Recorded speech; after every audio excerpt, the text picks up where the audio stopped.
అది దాదాపు 50 సంవత్సరాల నుంచి మాకు అందరితో పాటు మాకు ఇచ్చిన ఆస్తి అది. అయితే అందులో మేము ఉన్నాం, మాకు హౌస్ నెంబర్ ఉంది, దానికి ట్యాక్స్ కట్టుకుంటున్నాం.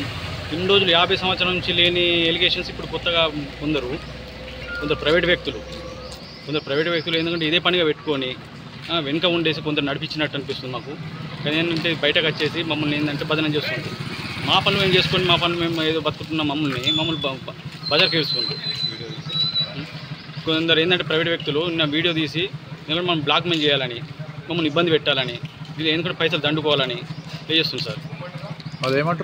వాళ్ళు ఏమంటున్నారంటే ఇది ప్రైవేట్ ల్యాండ్, ఇది ఎందుకంటే గ్రామ పంచాయతీ కేటాయించిన ల్యాండ్ ఫ్లాట్, ఇది మీరు ఎలా తీసుకుంటున్నారు, మీరు ఇంతకు ఎట్లా అమ్ముకున్నారు అని చెప్పేసి అమ్ముకునేది వాళ్ళు. అది గ్రామ పంచాయతీ ల్యాండ్ వెళ్ళు ఏంటంటే 50 సంవత్సరం నుంచి లేనిది ఇప్పుడే వచ్చింది వాళ్ళకు.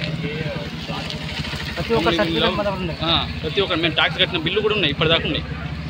వీళ్ళు ఎందుకంటే ఇదే పనిగా పెట్టుకున్నారు. అంటే ఎవరిని ట్యాక్స్ వచ్చేది గడ్డ మీద రాజేశ్వర్, మా తండ్రి గారి పేరు. మా పేరు ముందు దాని ట్యాక్స్ కట్టుకున్నాం. ఎప్పటి నుంచి కడుతున్నాం ట్యాక్స్? మేము దాదాపు మొదటి నుంచి మాదే సార్ అది. దాని ఎందుకంటే ఇంత ముందు ఉన్నాం, దాని డిస్మెంటల్ అయిపోయింది. ఇప్పుడు పిల్లలు కూడా ఇక్కడనే ఉంటున్నాం మేము. అప్పుడు మాకు ఇందిరమ్మ దాంట్లో ఇచ్చింది మాకు. అప్పుడు లింక్ డాక్యుమెంట్ అంటే ఏం లేకుండే.